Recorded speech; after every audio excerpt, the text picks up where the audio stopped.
जय हिंद दोस्तों, स्वागत है आपका प्रतियोगी क्लासेस में।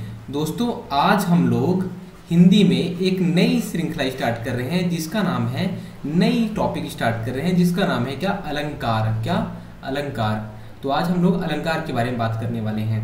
इसके पहले देखिए हमने बहुत सारी चीज़ें देखी है, जैसे कि हमने बात किया वर्ण विचार के बारे में। सबसे पहले हमने वर्ण विचार देखा, फिर हमने देखा संधि, उसके बाद हमने शब्द विचार की बात की, क्या, शब्द विचार की, और हमने फिर देखा क्या, समास। देखिए ये जो चीज़ें थी यहाँ से ये चारों चीज़ें हमारी कंप्लीट हो चुकी है। और यहाँ से देखिए ये बेसिक चीज़ें थी और आपको बहुत सारी चीज़ें, मतलब आपको मज़ा भी आया होगा ये चीज़ें पढ़ने में, क्योंकि हमने जितना ज़्यादा हो सका उतना डीपली पढ़ाने की कोशिश की, उतना डीपली सिखाने की कोशिश की। देखिए यहाँ से बहुत सारे क्वेश्चन आते हैं। अगर आप वर्ण विचार की बात करेंगे वर्ण से, तो वर्णों से हमेशा एक मतलब अगर आप कम से कम बोलेंगे तो 2 से 3 क्वेश्चन तो वर्णों से देखने को मिलते हैं। आप संधि, आप कोई भी पेपर उठा लिए, अगर हिंदी का क्वेश्चन आता है तो संधि से 2 से 3 क्वेश्चन आना ही है। आप समास की बात करेंगे तो 1 से 2 क्वेश्चन समास में आना है। शब्द विचार की बात करेंगे तो इसमें भी हमने क्या देखा था, विकारी और अविकारी। फिर विकारी में भी हमने देखा कि कौन कौन से शब्द विकारी होते हैं, कौन से अविकारी होते हैं। फिर इनका निर्धारण करने वाली चीज़ें कौन कौन सी थी, उनके बारे में भी हमने सब बात की, जैसे लिंग थी, वचन, कारक, ये सारी चीज़ों की भी बारे में हमने बात किया। तो देखिए हमारा बहुत सारा टॉपिक अभी कंप्लीट हो चुका है, लेकिन अभी आधा से भी कम टॉपिक हुआ है, अभी आधा से भी कम हुआ है। हमें हिंदी में सारे जितने भी टॉपिक आते हैं, सारे टॉपिक को हम लोग डीपली कवर करने वाले हैं। क्या, डीपली, क्योंकि आप जितना पढ़ लेंगे यहाँ से क्वेश्चन वहीं से रहेगा। अगर आपने उन चीज़ों को समझा है, भले हम अभी उदाहरण कम देख रहे हैं, क्या, अभी हम उदाहरण कम देख रहे हैं, क्यों कम देख रहे हैं, क्योंकि हम लोग कॉन्सेप्ट क्लियर कर रहे हैं। अगर आप उदाहरण को देखेंगे तो कॉन्सेप्ट क्लियर नहीं हो पाएगा, तो हम लोग कॉन्सेप्ट क्लियर कर रहे हैं और उनके साथ में उदाहरण भी काफ़ी देख रहे हैं। और जब कॉन्सेप्ट क्लियर हो जाएगा, आपका पूरा सिलेबस कंप्लीट हो जाएगा हिंदी का, उसके बाद हम लोग क्वेश्चन लगाएंगे। क्या, क्वेश्चन कैसे, अगर हम लोग संधि पढ़े हैं, तो संधि के ही हम लगभग 50 से 60 क्वेश्चन, इससे भी ज़्यादा 50 से 100 क्वेश्चन के आसपास हम लोग संधि के जो भी इंपॉर्टेंट क्वेश्चन हो सकते हैं सारे टाइप के, वो सारा कुछ देखेंगे। किसके साथ, कॉन्सेप्ट के साथ में देखेंगे, वो भी कॉन्सेप्ट उसमें रहेगा, ठीक है। फिर वैसे ही वर्ण विचार, ये जितने टॉपिक हुए हैं उन टॉपिकों के जितने क्वेश्चन हो सकते हैं उतने क्वेश्चन हम प्रैक्टिस करेंगे। तो आपका हिंदी यहाँ से बाहर नहीं जाने वाला है, जितना हम लोग पढ़े हैं वहीं से आएगा, क्वेश्चन जो रहेगा वहीं से आएगा। अगर आपसे नहीं बना तो किसी से नहीं बनेगा, और चांसेस ये हैं कि आपसे क्वेश्चन बनेंगे।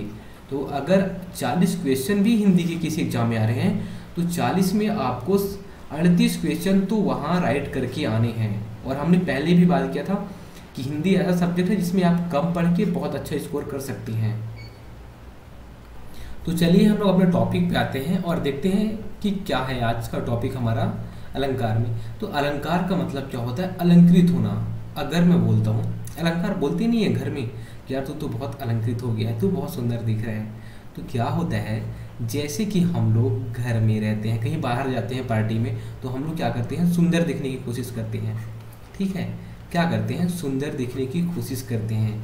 जिस प्रकार हम सुंदर दिखने की कोशिश करते हैं, उसी प्रकार कवि भी कोशिश करता है कि हम लोग जो लिखे हैं, जो भी कविता कहानियाँ हैं, उन्हें भी हम लोग, कवि लेखक जो रहते हैं वो कोशिश करते हैं कि जो कविता कहानियाँ हम लोग लिखे हैं वो भी अच्छे रहें, लोगों तक अच्छी छाप छोड़ें, अच्छे दिखें, अच्छे रहने चाहिए, लोगों को समझ आने चाहिए।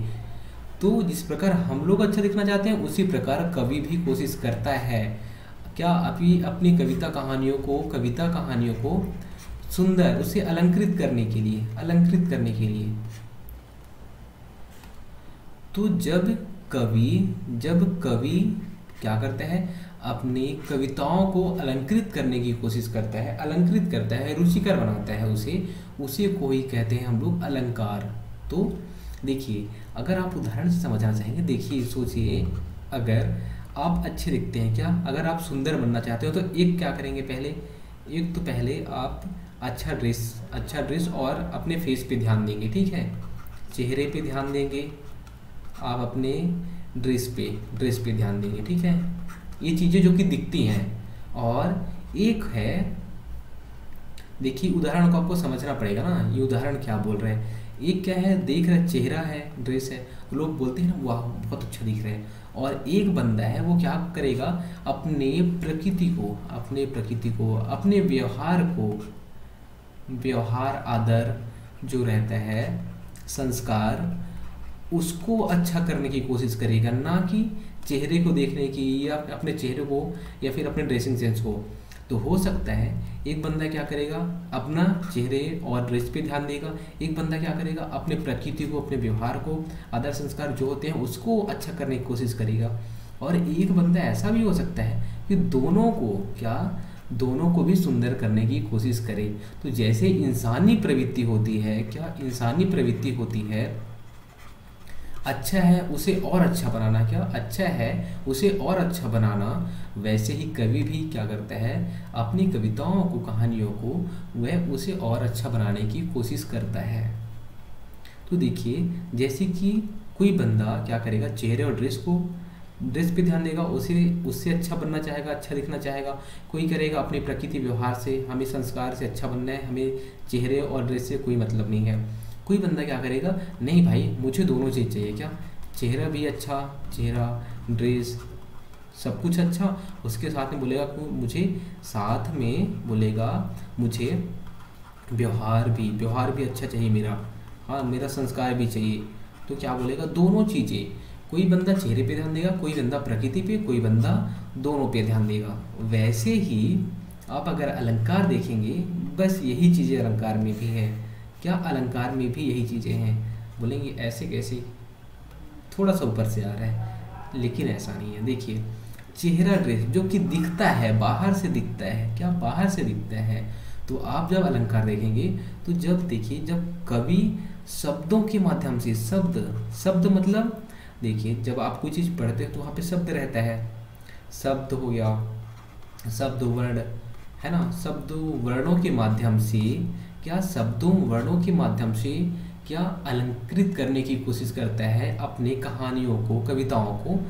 तो क्या करेगा वो, पहले हो सकता है कोई कवि शब्दों और वर्णों के माध्यम से अलंकृत करने की कोशिश करे, हो सकते हैं कुछ क्या अर्थों के माध्यम से अलंकृत करने की कोशिश करे, किसको, अपनी कविता कहानियों को।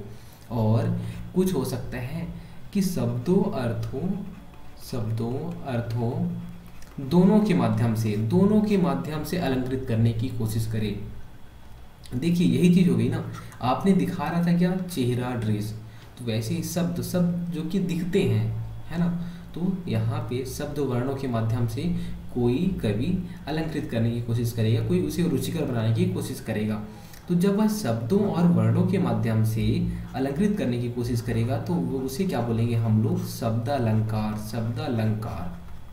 जो कि ये चीज़ें दिखेंगी शब्दों में, है ना। आप जब कविता कहानी पढ़ेंगे तो शब्दों में आप देखेंगे अरे वाह कितना अच्छा शब्द लिखा हुआ है, तो वह शब्द अलंकार में होगा। और जब कोई कवि अर्थों के माध्यम से उस अपने कविता कहानियों को अलंकृत करेगा, उसे बहुत रुचिकर बनाएगा, बहुत अच्छा है यार, आप उसका अर्थ जब समझेंगे बोलेंगे वाह कितना अच्छा अर्थ है इसका।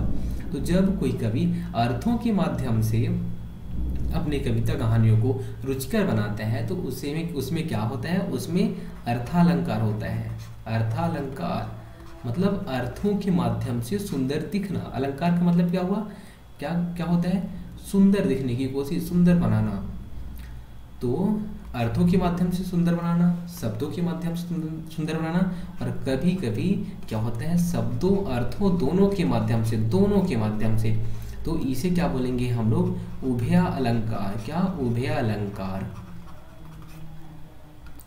इसमें क्या करता है, जो कवि लेखक रहता है वह वर्णों के माध्यम से, शब्दों के माध्यम से, अर्थों के माध्यम से, सभी माध्यम से वह अपनी कविता कहानियों को सजाता है। तो देखिए यहाँ पे हमने क्या देखा था, अगर हम लोग इसकी तुलना किससे करेंगे, देखिए प्रकृति, व्यवहार, आप आदर संस्कार, आपका क्या दिखता है, क्या वो नहीं दिखता, वो पता चलता है, दूसरे को फील होता है यार बहुत अच्छा है वो, उसका संस्कार बहुत अच्छा है। देखिए वो किसी से गंदे तरीके से बात नहीं करता, कितना अच्छा उसका संस्कार है। बोलते हैं ना कि उसने आया तो पहले पैर छुआ, आपने उसे नमस्कार किया, तो वह क्या है, वो दिखता नहीं है। वैसे ही अर्थ भी ऐसे ही है। अर्थ क्या है, अर्थ दिखता नहीं है, अर्थ दिखता नहीं है, वह शब्दों के माध्यम से प्रयुक्त किया जाता है। तो अर्थ वैसी प्रकृति व्यवहार वो चीज़ें हो गई। और आप अगर दोनों चीज़ों को, चेहरा सब कुछ देख रहे हैं अगर, कि हाँ मुझे सब चीज़ में अच्छा बनना है, तो शब्दों और अर्थों के माध्यम से, जिसे बोलते हैं उभय अलंकार। तो देखिए हमारा अलंकार जो था, कितना अच्छे से हमने उसे समझने की कोशिश की कि शब्द अलंकार क्या होता है, जो कि दिखता है शब्दों के माध्यम से। जैसे एक इंसान दिखता है अच्छा, वैसे ही शब्दों के माध्यम से जब कभी उसे रुचिकर बनाएगा शब्द अलंकार हो जाएगा, जब अर्थों के माध्यम से रुचिकर बनाएगा तो अर्थ अलंकार हो जाएगा, और जब शब्दों और अर्थों दोनों के माध्यम से रुचिकर बनाने की कोशिश करेगा कभी, तो वह क्या हो गया, उभय अलंकार हो जाएगा। तो हम लोग अपने अलंकार को किससे पढ़ने वाले हैं, हम लोग पीडीएफ से देखेंगे। क्यों? क्योंकि हम इसमें उदाहरण भी देखेंगे, परिभाषाएं देखेंगे, बहुत सारी चीज़ें देखने वाले हैं। और आप अलंकार ऐसा, मैं आपको गारंटी दे रहा हूँ, आप ऐसा अलंकार आज तक नहीं पढ़े होंगे। इसकी इतने सारे भेद आप देखेंगे। जैसे कि देखेंगे आप पेपर हॉल में अगर अलंकार से क्वेश्चन आता है, तो जब आप ऑप्शन देखेंगे तो आपको पता चलेगा कि यार मुझे तो उपमा और रूपक अलंकार दो तीन अलंकार पता है, और आप देखेंगे ऑप्शन में अरे यार ये अलंकार कहाँ से आ गया। तो सॉरी, वो जो अलंकार होते हैं, बहुत सारे अलंकार, वो हमने कभी पढ़ा ही नहीं है। तो वो सारे अलंकारों की हम लोग बात करेंगे। तो हम लोग अलंकार वाले टॉपिक को बहुत डीपली देखने वाले हैं। तो चलिए शुरू करते हैं। अलंकार, जैसे कि अभी हमने इसको देखा, क्या अलंकार का मतलब क्या होता है, सुंदर दिखना। जैसे कि इंसान सुंदर दिखना चाहता है, वैसे कवि भी काव्य के माध्यम से क्या उसे अपने कहानी कविता को रुचिकर बनाने की कोशिश करता है, वह किसी अलंकार के माध्यम से। तो कवि रुचिकर बनाने के लिए कौन कौन से साधन उपयोग करते हैं, 3 साधन। अलंकार, जिसे हम लोग अलंकार के माध्यम से चमत्कार उत्पन्न करते हैं, वह है ना अलंकार हो गया। एक रस के माध्यम से कोशिश करता है, और एक छंद के माध्यम से। कवि जो अपने कविता कहानियों को रुचिकर बनाने के लिए कौन कौन से माध्यम उपयोग करता है, वह अलंकार, मतलब उसे सुंदर बनाने के लिए, चमत्कारिक रूप से, या फिर उसमें आनंद डालने के लिए, या फिर उसमें कुछ नियम लगा के उसे अच्छा बनाने की कोशिश करता है। तो हम लोग अभी पढ़ने वाले हैं क्या, अलंकार। फिर उसके बाद हम लोग किसकी बात करेंगे, रस और छंद, बाद में उसकी बातें करने वाले हैं। तो अलंकार किस किस शब्दों से बना हुआ है, किन किन प्रत्ययों से बना है, तो अलम, धन, क्री, धन, घ, जिसका मतलब होता है आभूषण। तो काव्य अलंकार अगर बोला है किस किस धातुओं से बना हुआ है, तो अलम धातु से, क्री प्रत्यय और घा, इसका मतलब होता है क्या, आभूषण। तो काव्य की शोभा बढ़ाने वाले, काव्य का मतलब क्या होगा, जो कविताएं होती हैं, क्या कविताएं होती हैं, कहानियां होती हैं। तो जो कविताएं कहानियां ये सब होती हैं, उनकी शोभा बढ़ाने वाले गुण या धर्म को हम क्या बोलते हैं, उन्हें बोलते हैं अलंकार। अगर हम लोग बिना अलंकार के किसी भी चीज को देखिए, अगर हम लोग एक उदाहरण लेते हैं कि एक पिंकू नाम का लड़का पपीते के बाग में पहुंचा, वहां पहुंचकर उसने कुछ पके हुए पपीते को तोड़ा। एक पिंकू नाम का लड़का था, वह पपीते के बाग में पहुंचा, वहां पहुंचकर उसने कुछ पके हुए पपीतों को तोड़ा। तो देखिए कैसा थोड़ा सा अजीब लग रहा है यार, मुझे कुछ समझ नहीं आ रहा है, और कुछ मतलब इंटरेस्टिंग टाइप का भी आपको नहीं लग रहा है कि यार ये कैसा है। हाँ ठीक है, समझ में तो आ रहा है, लेकिन इसमें कुछ रुचिकर है ही नहीं। लेकिन अगर इसी को एक कवि क्या करता है, उसे सजाता है और बोलता है कि हमें जो श्रोता है या जो पाठक है हमारा, उसे हम लोग अपनी बातों को थोड़ा सा अलंकृत करके अगर बताने की कोशिश करें, तो क्या करेगा, वो सजाएगा, जिससे एक सामने वाला थोड़ा सा इंटरेस्टिंग हो, कि मतलब थोड़ा सा रोचक होके सुनेगा उस चीज़ को। तो क्या बोलेगा, अलंकृत होके कवि क्या बोलेगा, पके पेड़ पर पका पपीता, पका पेड़ या पका पपीता, पिंकू पकड़े पके पेड़ को, पकड़े पिंकू पका पपीता। तो देखिए उसने क्या किया, इसी चीज को, जो ये लाइन लिखी हुई थी, इसी को उसने क्या किया, सजा दिया। देखिए कितना अच्छा लग रहा है, पके पेड़ पर पका पपीता, पका पेड़ या पका पपीता, पिंकू पकड़े पके पेड़ को, पकड़े पिंकू पका पपीता। देखिए कितना अच्छा लग रहा है, रुचिकर हो गया, इंटरेस्टिंग हो गया है ना। वैसे ही कवि अलंकार के माध्यम से क्या कविताओं को, कहानियों को क्या करता है, वह सजाने की कोशिश करता है। तो अलंकार के अगर प्रतिष्ठापक पूछा जाए, प्रतिष्ठापक कौन थे, तो कौन थे, कवि आचार्य दंडी। देखिए ये भी क्वेश्चन पूछ सकता है कि अलंकार के प्रतिष्ठापक कौन थे, तो यह कौन थे, आचार्य दंडी। अब काव्य में अगर चमत्कार बोला जाए कि कितने तरीके से हो सकते हैं, तो हमने इसके बारे में बात कर ली है। कितने तरीके थे हमारे, 3। जैसे इमेज इंसान बनाना कैसे चाहता है, एक दिख कर, एक अच्छा क्या अच्छे व्यवहार से, और एक दोनों से। वैसे ही अगर वर्णों या शब्दों की आवृत्ति द्वारा, क्या वर्णों और शब्दों के माध्यम से अगर कोई कवि, वर्णों और शब्दों के माध्यम से अगर कोई कवि क्या करता है, चमत्कार उत्पन्न करता है अपनी कविता कहानी में, तो उसे बोलेंगे शब्दालंकार। अगर कोई कवि काव्य के अर्थ के माध्यम से अगर चमत्कार उत्पन्न करेगा अपनी कविताओं में, उसे क्या बोलेंगे हम लोग, अर्थालंकार। और कोई अगर वर्णों की आवृत्ति, क्या वर्णों की आवृत्ति और अर्थ दोनों के द्वारा, आवृत्ति, वर्णों की आवृत्ति और अर्थ दोनों के द्वारा अगर अपनी कविता और कहानियों में क्या करेगा, वह चमत्कार उत्पन्न करेगा, उसे बोलेंगे उभय अलंकार। अब हम लोग शब्दालंकार देखेंगे, शब्द अलंकार में कौन कौन से आते हैं, फिर अर्थालंकार क्या होते हैं, अर्थालंकार में कौन कौन से आते हैं, और उभय अलंकार। तो हमने देखा क्या, शब्दालंकार शब्द के माध्यम से, अर्थालंकार अर्थ के माध्यम से, और उभय अलंकार शब्द और अर्थ दोनों के माध्यम से कवि अपने काव्य में चमत्कार उत्पन्न करता है। अगर शब्दालंकार की बात की जाए तो उसमें क्या होगा, अगर इसकी परिभाषा देखिए तो क्या होगा, विशिष्ट वर्णों की आवृत्ति या विशिष्ट शब्दों की आवृत्ति के माध्यम से काव्य में चमत्कार उत्पन्न किया जाता है। क्या, विशिष्ट वर्णों की आवृत्ति या विशिष्ट शब्दों की आवृत्ति के माध्यम से।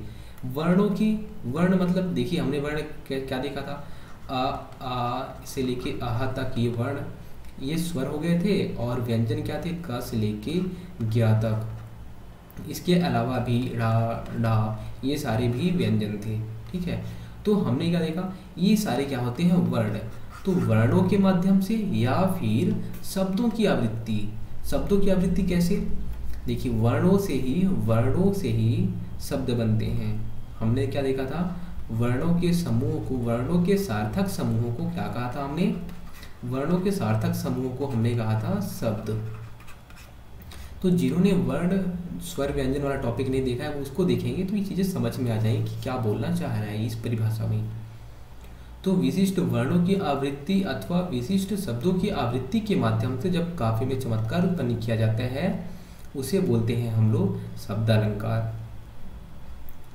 अगर हम लोग जो विशिष्ट वर्ण या शब्द रहेंगे इनके स्थान पर, अगर जो विशिष्ट वर्ण या शब्द रहेंगे इनके स्थान पर अगर अन्य शब्द या वर्ण रखेंगे तो चमत्कार समाप्त हो जाएगा।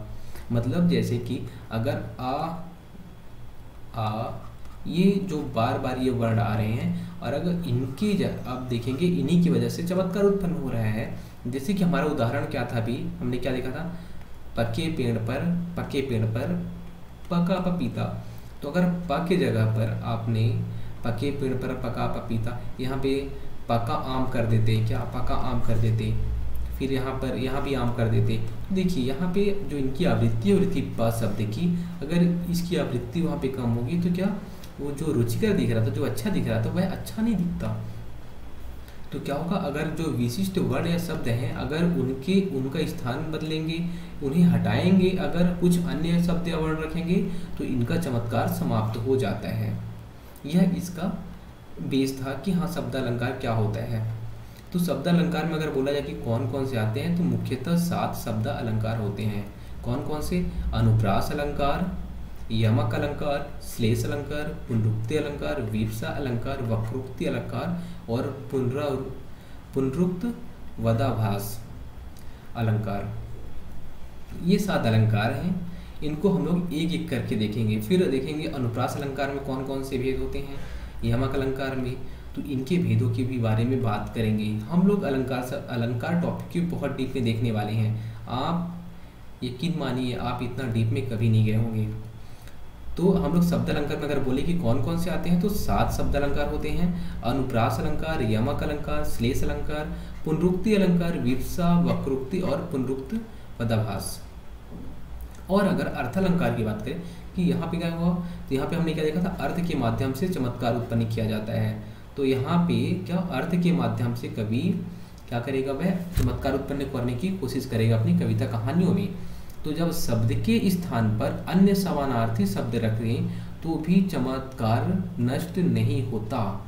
जैसे कि अगर आप जल की जगह पर आप नीर रख देंगे, जल की जगह पर नीर रख देंगे, तो जल की जगह पर अगर आप नीर रख देंगे तो भी यहाँ पे क्या होगा, उसका जो वह जैसे अच्छा अर्थ वह अर्थ बता रहा था, जिस अर्थ को वह बता रहा था अर्थ तो वही रहेगा, और जो उसका सौंदर्य था उस कविता का, वो उसका कविता का सौंदर्य कम नहीं होगा।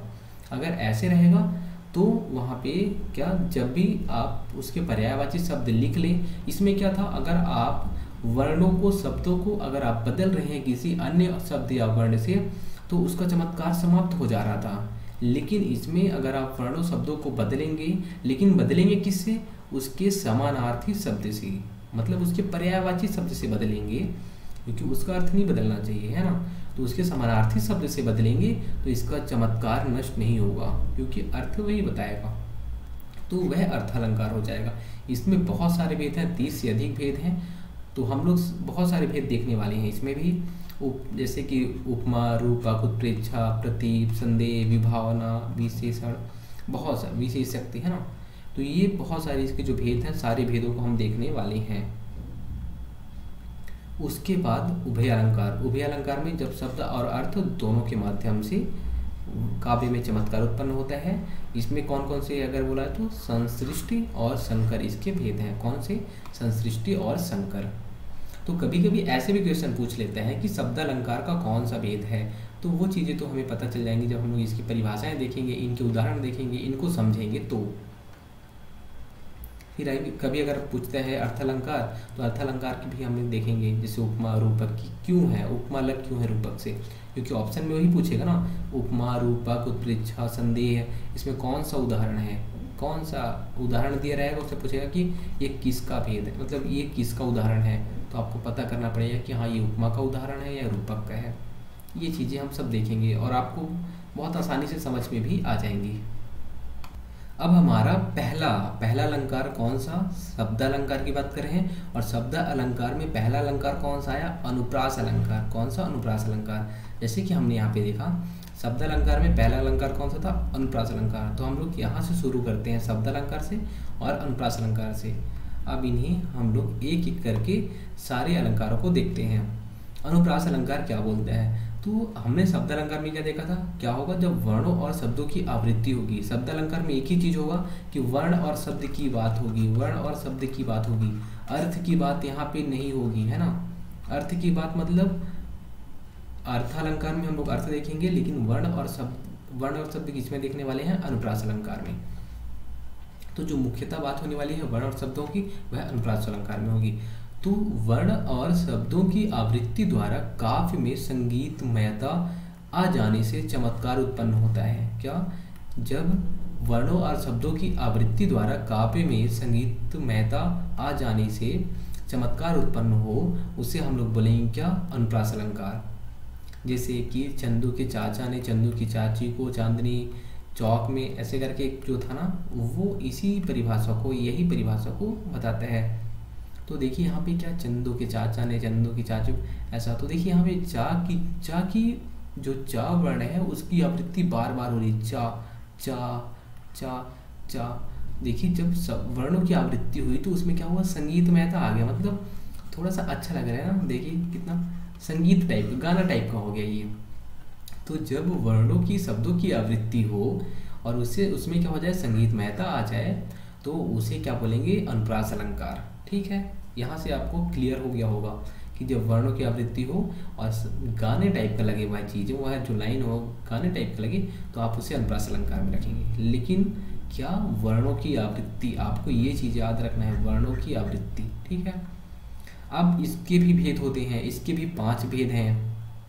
कौन कौन से, छेक अनुप्रास अलंकार, वृत्यानुप्रास अलंकार, लाटानुप्रास अलंकार, अंत्यानुप्रास अलंकार और श्रुत्यानुप्रास अलंकार। कौन कौन से?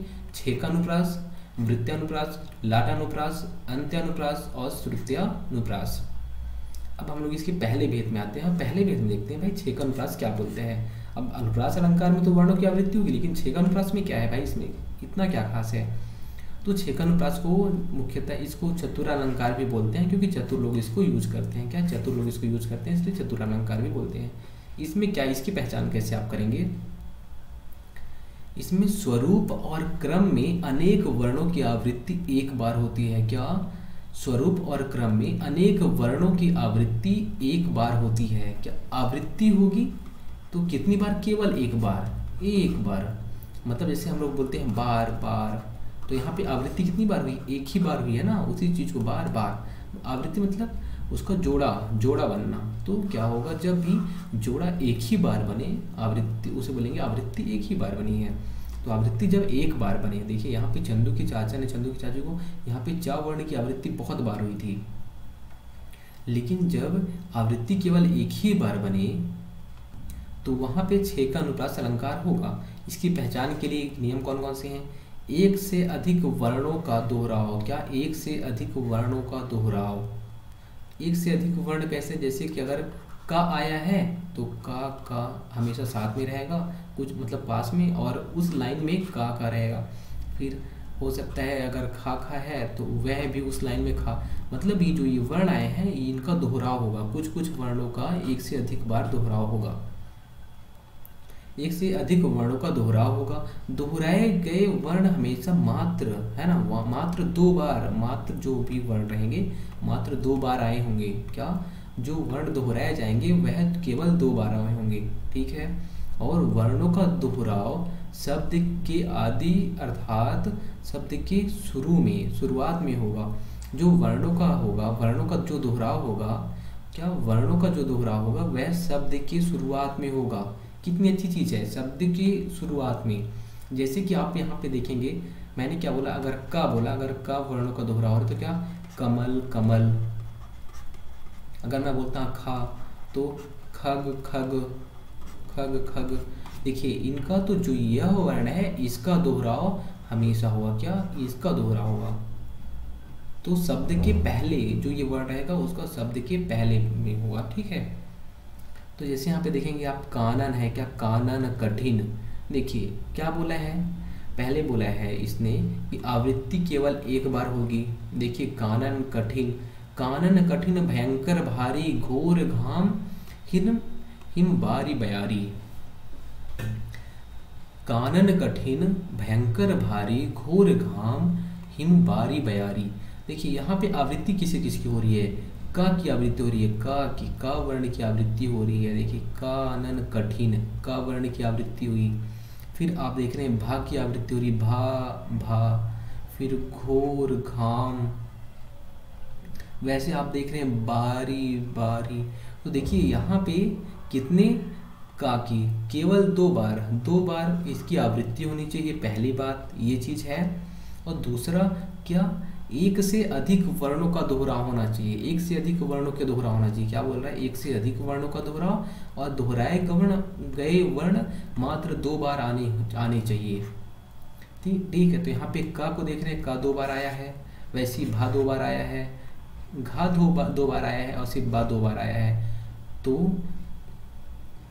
दोहराए गए वर्ण दो बार आए हैं और एक से अधिक वर्ण आया है। जैसे का आया है, भा आया है, घा आया है, बा। तो एक से अधिक वर्णों का दोहराव। जब भी ऐसा हमें देखने को मिलेगा तो वह छेकानुप्रास अलंकार में हो जाएगा। वैसे ही रीझी रीझी रहसी रहसी हंसी हंसी सांसे भरी आंसू भरी कहत दई दई। तो यहाँ पे देखेंगे जैसे ये रा है, ये रा, ये रीझी, ये यहाँ पे देखेंगे यहाँ भी रीझी। तो यहाँ पे ये दोनों, वैसे यहाँ पे र और रा। यहाँ पे देखिए ये भी वर्ण दोनों दो बार आए हैं। एक बार इसका जोड़ा बनाया है, एक बार इसका, और ऐसे एक बार देख रहे हैं हा का, तो हा का भी जोड़ा बना। फिर ऐसे ही आप देखेंगे यहाँ पे भा का, ये जो भा वर्ण है और यहाँ भी भा वर्ण है, ये यहाँ पे भा वर्ण है। और यहाँ पे द है और द है। तो आप वैसे भाग को तो नहीं रखेंगे क्योंकि भा यहाँ पे 2 बार है और अलग अलग जगह पे है, तो आप भाग को तो नहीं मानेंगे। लेकिन इसके अलावा जो आपको दिख रहे होंगे, री दिख रहा है, रा दिख रहा है और हाँ दिख रहा है, द दिख रहा है, इनकी आवृत्ति हुई है। देखिए यहाँ पे आपको समझ में आ रहा होगा, जैसे री की आवृत्ति हुई है, रा की आवृत्ति हुई है, हाँ की आवृत्ति हुई है, द की आवृत्ति हुई है। तो इसके परिभाषा क्या बोलता है, एक से अधिक वर्णों का दोहराव होना चाहिए। आपको वर्ण पता होना चाहिए, वर्ण किसको बोलते हैं। अगर आपको मेन चीज पता ही नहीं रहेगा तो आप इस अलंकार टॉपिक को समझ ही नहीं सकते। तो प्लीज आपको अगर मैं वर्ण बोलूँ तो वर्ण पता रहना चाहिए, वर्ण किसकी बात हो रही है, वर्ण क्या है, ठीक है। और अगर मैं आवृत्ति बोलूँ तो आवृत्ति का मतलब क्या होता है, दोहराना, दोहराव। तो यहाँ पे री, रा, हा, दा, इन शब्दों की आवृत्ति हुई है और एक से अधिक है, तो हमारा क्या है, एक से अधिक वर्णों का दोहराव और दोहराए गए वर्ण मात्र 2 बार आए हों। और उदाहरण देखते हैं इसी का। वैसे अगर तीसरा उदाहरण देखें, मुद मंगलमय संत अमाजू जो जग जंगम तीरथ राजू। तो यहाँ भी देखिए माँ शब्द की आवृत्ति हुई है, सा और सा शब्द की आवृत्ति 2 ही बार होनी चाहिए, 2 बार से ज़्यादा नहीं होनी चाहिए, याद रखना है आपको। यहाँ पे जा है और जा है, तो जब एक से अधिक वर्णों का दोहराव हो रहा है, देखिए माँ का दोहराव हो रहा है, सा का दोहराव हो रहा है, जा का दोहराव हो रहा है और सभी का दोहराव 2-2 बार हो रहा है, तो यह 6 का अनुप्रास अलंकार हो जाएगा। वैसे ही आपको इसमें भी देखना है, सींची गुलाब घरी घरी, यहाँ पे घरी घरी आप लिखेंगे ना, घरी घरी, उरी बहिरी ना बारी। तो यहाँ पे देखेंगे आप किसका सा का तो आवृत्ति हुआ नहीं है, किसका हुआ है, घरी घरी, घा का आवृत्ति हुआ है और बा का।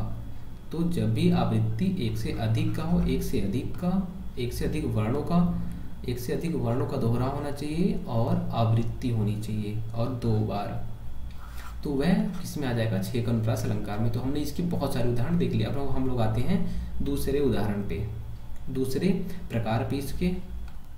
देखिए जो वृत्यानुप्रास अलंकार है वह देखेंगे आप अगर, तो जो हमने क्या पढ़ा था भाई, 6 का अनुप्रास अलंकार, तो 6 का अनुप्रास अलंकार से थोड़ा सा विपरीत लग रहा है। 6 का अनुप्रास अलंकार में थोड़ा सा विपरीत, 6 का अनुप्रास बोलता था कि इसकी आवृत्ति होगी और जो वर्ण है उनका वर्णों का दोहराव होगा केवल 2 बार ही होगा, वर्णों का दोहराव 2 बार ही होगा और उनकी 1 से 2 से अधिक वर्णों का दोहराव होगा। क्या 1 से या फिर 2 से अधिक वर्णों का दोहराव होगा। क्या बोल रहा था ये यहाँ पे कि 1 बोल रहा था, 1 से अधिक वर्णों का दोहराव होगा, 1 से अधिक वर्णों का दोहराव और दोहराए गए वर्ण का मात्र 2 बार आए हों, ठीक है। मतलब वो जो वर्ण रहेंगे वो 2 बार आएंगे, उससे ज़्यादा बार नहीं आएंगे। तो इसमें क्या होगा, इसमें दोहराव क्या होगा, 1 से अधिक वर्णों का, इसमें 1 भी हो सकता है या फिर 1 से अधिक, कितने भी हो सकते हैं, ठीक है। 1 होगा या फिर 1 से अधिक भी हो सकता है। और दूसरी बात इसकी विशेषता क्या रहेगी कि जो दोहराव था उसमें 6 का अनुप्रास में क्या था, 6 का अनुप्रास में क्या था, केवल 2 बार। जैसे अगर रा आया है तो 1 बार रा और आएगा, बस 2 ही बार आएगा।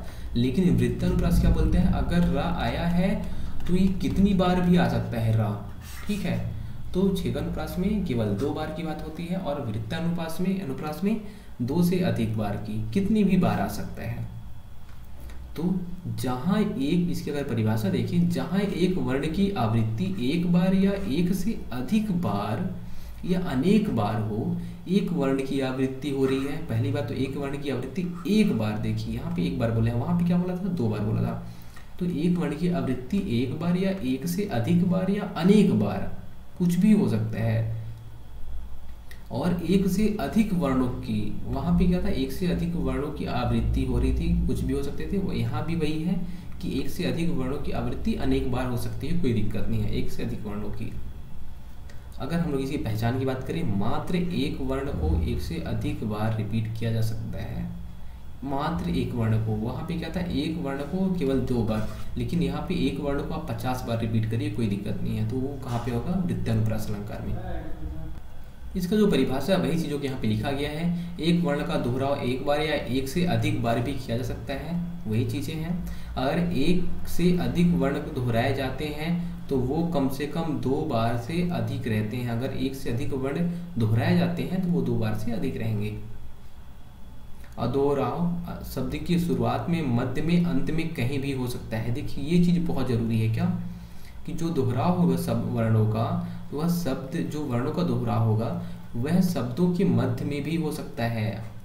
शब्दों के मध्य में, जैसे कि मैं बोलता हूँ अनिल, अनिल, मैं बोलता हूँ वनील, वनील, देखिए वनील, तो जो अगर न शब्द की मान लीजिए यहाँ पे दोहराव हुआ है न शब्द की, तो वह बीच में भी हो सकता है। और हमने अभी छेकन प्रश्न में क्या देखा था, जो उसका दोहराव होगा वह शब्द के शुरू में होगा। ये चीज़ भी आपको याद रखना है। तो क्या कौन सा अलंकार होगा, वृत्तानुप्रास अलंकार। अगर इसको उदाहरण देखें, रघुपति राघव राजा राम, देखिए रा का रा वर्ण के दोहराव कितनी बार हुआ है, बहुत बार हुआ है, रा रा रा रा। तो जब भी ऐसा हो तो वह वृत्तानुप्रास अलंकार हो जाएगा। काम कोह कलिमल करीगन, देखिए का वर्ण का दोहराव कितनी बार हुआ है। ये अगर 2 बार से ज़्यादा हो, 2 बार से ज़्यादा हो, देखिए 2 बार होगा तो वह छेकनप्रास हो जाएगा। अगर 2 बार या फिर 1 बार से ज़्यादा होगा तो वह वृत्तानुप्रास अलंकार में हो जाएगा, एक ही वर्ण।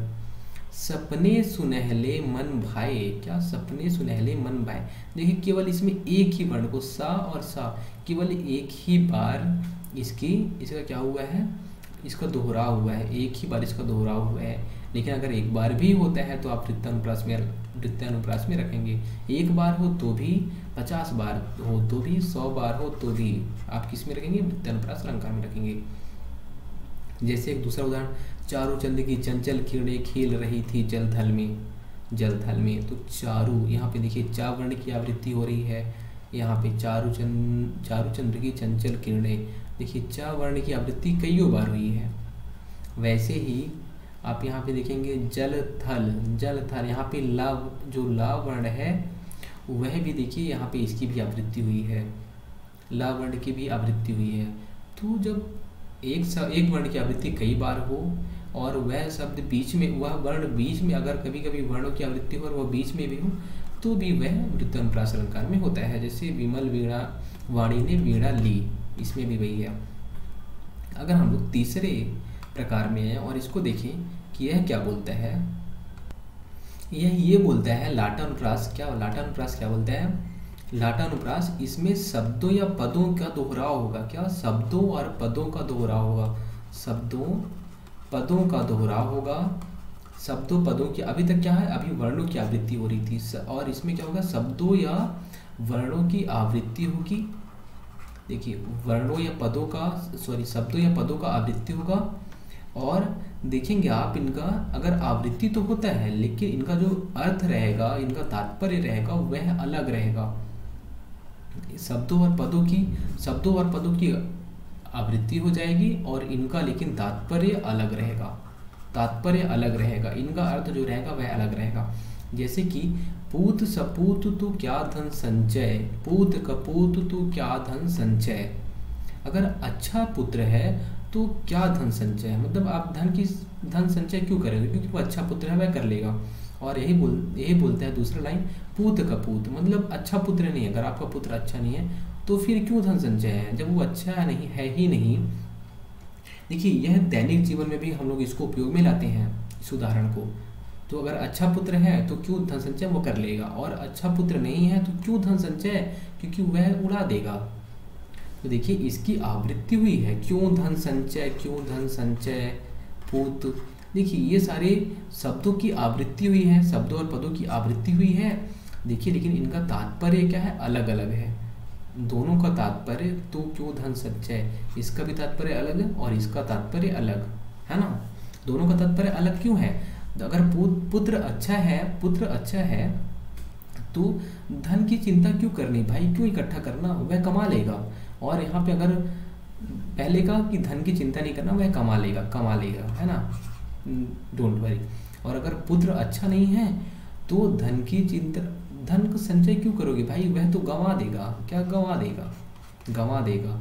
तो तो धन संचय, देखिए इसका यही लाइन यही है, पद वही है, लेकिन इसका अर्थ अलग अलग है, एक में कमा देगा, एक में गंवा देगा। तो जब भी पदों और शब्दों की आवृत्ति हो लेकिन उनका तात्पर्य अन्वय अलग हो, उनमें भेद हो, तो वह लाटानुप्रास अलंकार में होंगे।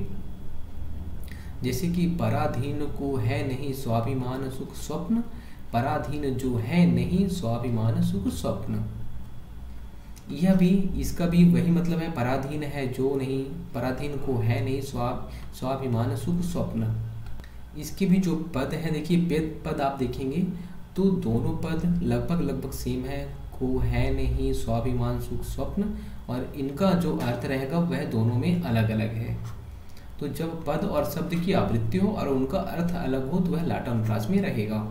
वैसे तीसरा, जैसे कि रोको मत जाने दो, रोको मत जाने दो, और जो दूसरा लाइन है वह ऐसा है, क्या पहला लाइन अगर लिखना चाहें हम लोग तो क्या है वो, रोको मत जाने दो, रोको मत जाने दो, और दूसरा लाइन है रोको मत जाने दो।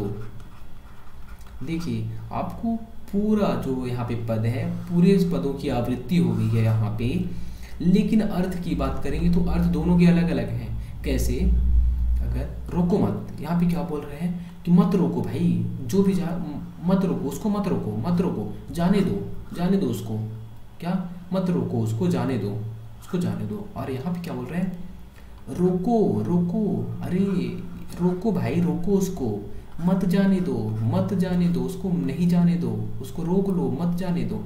देखिए शब्द और पद वही हैं, लेकिन इनके अर्थ देखेंगे आप, इनके अर्थ अलग अलग हैं। तो जब शब्द पदों की आवृत्ति हो और उनका तात्पर्य, उनका अर्थ अलग अलग हो तो उसमें लाटानुप्रास अलंकार होते हैं। चौथा शब्द अलंकार अनुप्रास, चौथा अनुप्रास अलंकार का भेद, चौथा अनुप्रास अलंकार का भेद, अनुप्रास अलंकार शब्द अलंकार है, इसमें वर्णों शब्दों की आवृत्ति होगी, यह इसकी विशेषता है, वर्णों शब्दों की आवृत्ति होगी अनुप्रास अलंकार में, यह हमने देखा था। उसका चौथा भेद क्या है, चौथा प्रकार क्या है, अंत्य अनुप्रास अलंकार। तो जहां पंक्तियों के अंतिम शब्दों में तुक मिलती हो, जहां पंक्तियों के अंतिम शब्दों में तुक मिलती हो वहां अंत्य अनुप्रास अलंकार होगा। जहां पंक्तियों के अंतिम शब्दों में तुक मिलती हो वहां पे अंत्य अनुप्रास अलंकार होगा। तो हमने अभी 6 का अनुप्रास देखा, 6 का अनुप्रास में एक वर्ण 2 बार से अधिक आएगा नहीं, और 1 से अधिक वर्णों की आवृत्ति होगी। और वृत्तियां में देखा, एक वर्ण एक से कईयों बार आ सकता है और एक बार भी आ सकता है, तो वह बीच में भी आ सकता है, और ये शब्द के शुरू में आएंगे, 6 का अनुप्रास शब्द के शुरू में आएंगे। और जो वृत्त्यानुप्रास अलंकार रहेगा, कौन सा वृत्त्यानुप्रास अलंकार, वह किसमें, बीच में भी आ सकता है। और हमने फिर लाटानुप्रास अलंकार देखा। लाटानुप्रास अलंकार में शब्दों और वर्णों की, शब्दों और पदों की पूरी आवृत्ति ही होगी, लेकिन उनका अर्थ अलग हो गया। क्या, आवृत्ति की पूरा सेम हो गया, लेकिन उनका अर्थ ही अलग हो गया।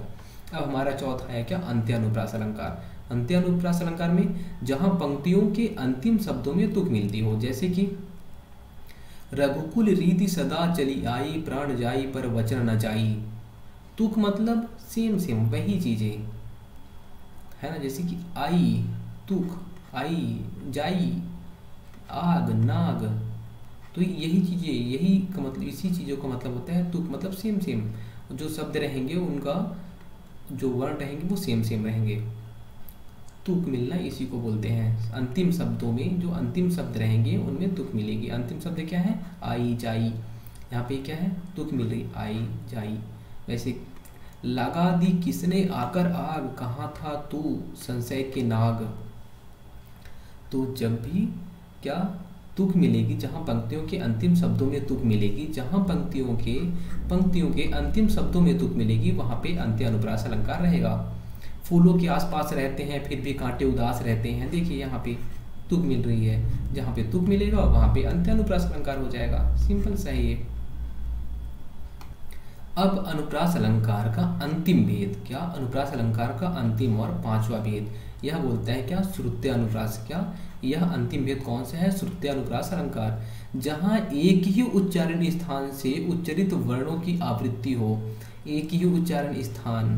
अब देखिए, अगर आपने स्वर और व्यंजन वाला वीडियो नहीं देखा है तो आपको ये चीज़ें समझ नहीं आने वाली, सॉरी इसके लिए। क्यों, क्योंकि उच्चारण स्थान आपको पता होना चाहिए। हमने बात किया था कि कुछ स्वरों का, कुछ व्यंजनों का उच्चारण स्थान कंठ रहता है, कुछ का तालव्य रहता है, कुछ का ओष्ठ रहता है, कुछ का मूर्धन्य रहता है। तो ये सारी कौन कौन से स्वर कंठ से उच्चारित होते हैं, कौन से तालव्य से, कौन से ओष्ठ से, कौन से मूर्धन्य से, सारी चीज़ों को हमने बहुत ज़्यादा डीप में देखा था, बहुत ज़्यादा डीप में। तो वो चीज़ें अगर आपको नहीं पता है तो देख लीजिएगा, उसके बाद आपको ये समझ में आएगा। तो जब भी अगर उच्चारण स्थान और उनके उच्चरित वर्ण की आवृत्ति, उच्चारण स्थान से उच्चरित वर्णों की आवृत्ति हो, जैसे कि अगर आपका का जो उच्चारण स्थान रहेगा वह कहाँ से रहेगा, कंठ से, खा का, गा का, घा का और अंगा का। आप देखेंगे इनका उच्चारण स्थान कहाँ है, कंठ है। तो जब भी का की, खा की, गा अंगा, इनका अगर बार बार प्रयोग हो, अगर का है, गा का है, अंगा का है, ये सारी चीज़ों का आवृत्ति हो इनका, तो वहाँ पे श्रुत्य अनुप्रास अलंकार होगा। अगर चा वर्ण, चा जो रहेगा, चा वर्ण रहेंगे, चा वर्ण के उसमें आएंगे चा, छा, जा, झा, या, ये तालव्य से उत्पन्न होते हैं, तालव्य से। तो अगर जैसे का है तो का अगर कंठ वर्णों की उत्पत्ति हो, कंठ वर्णों की आवृत्ति हो, या फिर अगर तालव्य की तो तालव्य वर्ण ये जो रहेंगे इन्हीं की बार बार आवृत्ति होगी। तो जब ऐसे वर्णों की आवृत्ति होगी, बार बार एक ही उच्चारण स्थान के वर्णों की आवृत्ति होगी बार बार, वहाँ पे श्रुत्य अनुप्रास अलंकार रहेगा। जैसे दीनांत था थे, दीनांत था थे, दीननाथ डूबते, दीननाथ डूबते, दीनांत था थे, दीनांत था थे, दीननाथ डूबते। यहाँ दंत व्यंजन ता, था, दा की आवृत्ति हुई है। दंत व्यंजन कौन कौन से होते हैं, दंत से जिनका उच्चारण होता है, ता, था, दा, धा, ना, ये होते हैं दंत व्यंजन। अब देखेंगे ये दंत व्यंजन की आवृत्ति कहाँ, देखिए इसमें क्या है, दा आ रहा है, ना आ रहा है, दा, ता आ रहा है, फिर था आ रहा है, दा, ना, ता। देखिए जो आपको यहाँ पे वर्ण दिख रहे हैं, अधिकतर वर्ण हैं वह दंत व्यंजन से आए हैं, दंत। तो उनको उच्चारण स्थान क्या है, दंत व्यंजन, दंत से है। तो अगर जब उनका उच्चारण स्थान एक जगह से हो और उनकी आवृत्ति हो तो वह श्रुत्य अनुप्रास अलंकार होता है। जैसे कि ठुमक ठिठक्कर, चलती टिटहरी, डम डम डमरू उठा बजा। यहाँ पे क्या है, ठुमक, ठुमक ठिठक्कर, चली टिटहरी, डम डम डमरू उठा बजा। तो देखिए ठा कहाँ से आता है, अगर मूर्धन्य की बात करेंगे, मूर्धन्य से कौन कौन से व्यंजन उत्पन्न होते हैं, तो टा, ठा, डा, ढा, डा। तो देखिए यहाँ पे ठा की आवृत्ति कितनी है, ठा, ठा, ठा, फिर टा, टा, डा, डा, डा, फिर ठा। तो देखिए जो यहाँ पे मूर्धन्य उच्चारण स्थान है वहाँ से जो वर्ण आए हैं उनकी आवृत्ति कितनी बार हो रही है, बहुत बार हुई है उनकी आवृत्ति, कितनी बार, बहुत बार हो रही है उनकी आवृत्ति। तो जब उच्चारण स्थान की आवृत्ति बार बार हो तो वह मूर्धन्य, या फिर वह अगर मूर्धन्य वालों की हो रही है, या दंत वालों की, ओष्ठ वालों की, कंठ वालों की, ये तालव्य वालों की, किसी की भी हो तो वह श्रुत्य अनुप्रास अलंकार में आएगा। तो ये उच्चारण स्थान से रिलेटेड है। अगर आपको उच्चारण स्थान पता है तो इसमें कुछ रटना है ही, उच्चारण स्थान है अगर सेम है आप श्रुत्य अनुप्रास अलंकार लगा दीजिए। जैसे बम बम भोले भंडारी, जय त्रिपुरारी करो कृपा, बम बम भोले भंडारी, जय त्रिपुरारी करो कृपा। यह ओष्ठ की बात हो रही है यहाँ पे। ओष्ठ स्वर कौन कौन से होते हैं, ओष्ठ व्यंजन कौन कौन से होते हैं हमने पढ़ा है। ओष्ठ व्यंजन अगर पूछा है तो कौन कौन से होते हैं, पा, फा, बा, भा, मा, ये व्यंजन हो गए। अब देखिए यहाँ पे इन्हीं की आवृत्ति हुई, जैसे बा की आवृत्ति देखिए, बा की आवृत्ति हो रही है, बा यहाँ पे। फिर ऐसी माँ की आवृत्ति हो रही है, माँ की। फिर यहाँ पे देखिए भा की आवृत्ति हो रही है, फिर ये देखिए पाकी तो है ही। तो देखिए जब भी एक ही उच्चारण स्थान की आवृत्ति हो तो वह किस में आ जाएगा, वह श्रुत्य अनुप्रास अलंकार में हो जाएगा। तो आज हम लोग इतना ही करते हैं फिलहाल, केवल अनुप्रास अलंकार की बात की है हमने और अनुप्रास अलंकार के सारे भेद देखे हैं और अलंकारों की जो भेद थे उनका उनका जो कॉन्सेप्ट था उसको समझने की कोशिश की हमने। अब हम लोग अगले वीडियो में इन्हीं अनुप्रास अलंकार के बाद में जो शब्द अलंकार के भेद होते हैं जैसे श्लेष अलंकार हो गया, ये सारी चीज़ों के बारे में देखेंगे। दोस्तों मिलते हैं अगले वीडियो में। Bye, take care.